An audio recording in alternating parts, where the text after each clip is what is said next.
წარმოიდგინეთ აი ეს პარადოქსი. ჩვენ, ადამიანები, უფრო დიდხანს ვცხოვრობთ ვიდრე ოდესმე, მაგრამ რის ფასად? აი ამ დამატებით წლებს ხშირად ავადმყოფობაში ვატარებთ. დიახ. ჯანმრთელობა ხომ იცით ყველაზე ძვირფასია და ამას ხვდებით მხოლოდ მაშინ, როცა ვკარგავთ. ზუსტად. რა იქნებოდა, აი რომ შეგვეძლოს არა უბრალოდ სიცოცხლის წლების დამატება, არამედ ჯანმრთელი წლების გახანგრძლივება? აი, ეგ არის დღეს მედიცინის ალბათ ერთ-ერთი ყველაზე ამაღელვებელი კითხვა და მიმართულება.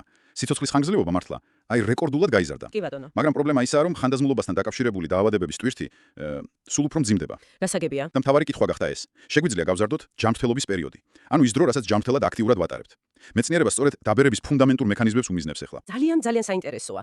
მოდი ჩაუღრმავდეთ მაშინ კონკრეტულ მაგალითებს. აი მაგალითად ეს ზომბი უჯრედები გამიგია. დიახ, სენესცენტური უჯრედები. ხო, ანუ როგორც ხვდები, ჩვენს უჯრედებს რაღაც გაყოფის ლიმიტი აქვს, ხო, ტელომერები მოკლდება? ზუსტად. ქრომოსომების ბოლოებში ეს ცავსახურები, ტელომერები, ყოველ გაყოფისას მოკლდება და როცა ძალიან დამოკლდება, უჯრედი წყვეტს გაყოფას. ზოგი კვდება, ზოგი კი აი ამ ზომბად იქცევა. ანუ არც ცოცხალია ბოლომდე, არც მკვდარი. ცოცხალია, მაგრამ ფუნქციას ვეღარ ასრულებს. და რაც მთავარია, აი, გამოყოფს მავნე ნივთიერებებს, რომლებიც გარშემო ჯანმრთელ ქსოვილებს აზიანებს. აჰა. და ეს გროვდება ასაკთან ერთად და უკავშირდება უამრავ პრობლემას. დიაბეტს, თირკმლის უკმარისობას, არტრიტს, მოკლედ ბევრ ასაკობრივ დაავადებას რა. და რა ხდება თუ მოვიშოროთ? მე როგორც ვიცი, თაგვებზე იყო რაღაც კვლევები. კი, იყო და ძალიან შთამბეჭდავი შედეგებით. და რა მოხდა? შედეგები იყო მართლა გასაოცარი. თაგვები გახდნენ ბევრად აქტიურები, გული და თირკმელები უკეთ ამუშავად, სიმსივნის რისკი შემწირდა და აი რაც ყველაზე საინტერესოა, სიცოცხლის ხანგრძლივობა 25-30%-ით გაეზარდათ. ოჰო! 30%-ით წარმოუდგენელია. ეს ხომ რაღაც გაახალგაზრდავებასავით გამოდის, მაგრამ ადამიანებში ამის გაკეთება ალბათ რთულია არა? გენური ინჟინერია და. დიახ, თაგვებში გამოყენებული გენური ინჟინერია ადამიანებში რა თქმა უნდა ძალიან რთული და ეთიკურადაც ბევრი კითხვა ჩდება. თუმცა ეძებენ სხვა გზებს. აჰა. აღმოაჩინეს, რომ ამ სენესცენტურ უჯრედებს აკლიათ გარკვეული ცილები, რომლებიც ჯანმრთელ უჯრედს ეხმარება, რომ დაზიანების შემთხვევაში, თავი მოიკლას, თვით განადგურდეს. გასაგებია. ნივთიერება, რომელიც სწორედ ამ პროცესს იწვევს, თან სპეციფიკურად ზომბი უჯრედებში. თაგვებში რომ გამოიყენეს, ამ ზომბების 80% გაანადგურა, ისე რომ ჯანმრთელი უჯრედები თითქმის არ დაუზიანებია. ვაუ. და თაგვები? თაგვები ფიზიკურად უკეთესად გახდნენ. ბეწვიც კი აღიდგინეს, რაც დაკარგული ჰქონდათ. ბეწვიც? საოცრებაა. ხო, და ეხლა უკვე ადამიანებზე კლინიკური კვლევებიც იგეგმება ამ მიმართულებით. გასაგებია. ესე იგი, ერთი მხრივ ვცდილობთ ორგანიზმი გავასუფთავოთ ამ მავნე დაგროვილი უჯრედებისგან, მაგრამ თვითონ უჯრედის შიგნით რა ხდება? აი მის ძრავში. აქ, როგორც ვიცი, NAD+ კოენზიმია მთავარი მოთამაშე. დიახ, NAD+. ეს არის სასიცოცხლოდ მნიშვნელოვანი კოენზიმი. აი წარმოიდგინეთ, უჯრედის მთავარი ენერგეტიკური ვალუტა და შემკეთებელი ერთდროულად. მონაწილეობს ენერგიის წარმოქმნაში. ანუ ძალიან ბევრ რამეში ყოფილა საჭირო. კი, უმნიშვნელოვანეს პროცესებში. და პრობლემა ისაა, რომ მისი დონე ასაკთან ერთად ძალიან ეცემა. აი 40 წლის ადამიანს დაახლოებით ნახევარი აქვს იმასთან შედარებით, რაც 20 წლისას ჰქონდა. ნახევარი.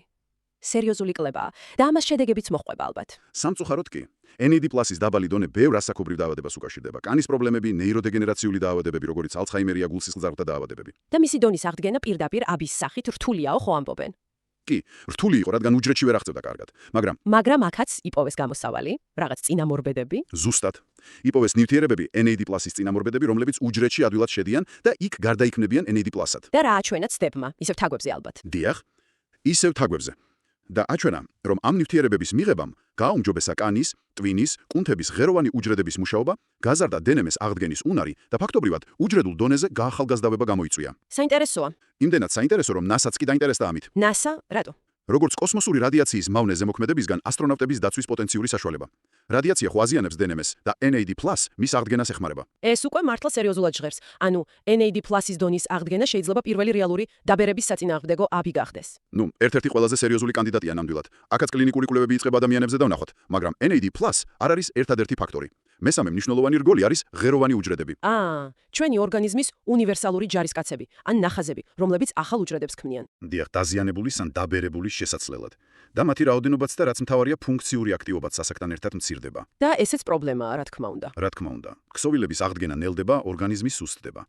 აქაც საინტერესო ცდა ჩატარდა თაგვებზე. აიღეს ახალგაზრდა თაგვების ღეროვანი უჯრედები და შეიყვანეს ხანდაზმული თაგვების ტვინის ერთ კონკრეტულ უბანში, ჰიპოთალამუსში, რომელიც დაბერების პროცესების ერთ-ერთი მარეგულიებელია და ასევე გულში. და შედეგი. იმედია აქაც კარგი. შედეგები აქაც ძალიან პოზიტიური იყო. გაუმჯობესდა კოგნიტიური ფუნქციები, მეხსიერება, კუნთების მუშაობა, გულის მდგომარეობა.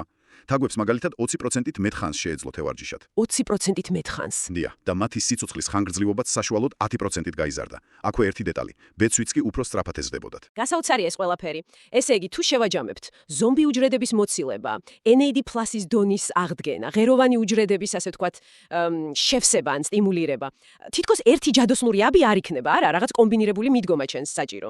სავარაუდოდ კი. მომავლის თერაპია ალბათ ამ და სხვა აღმოჩენილი მექანიზმების კომბინირებულ გამოყენებას გულისხმობს, თან ინდივიდუალურად მორგებულს.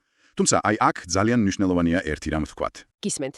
ეს ყველაფერი, რაზეც ვისაუბრეთ, ძირითადად არის თაგვებზე ჩატარებული კვლევების შედეგი. მართალია? და არანაირი გარანტია არ არსებობს, რომ ზუსტად იგივე ეფექტი იგივე მასშტაბით ადამიანებშიც გვექნება.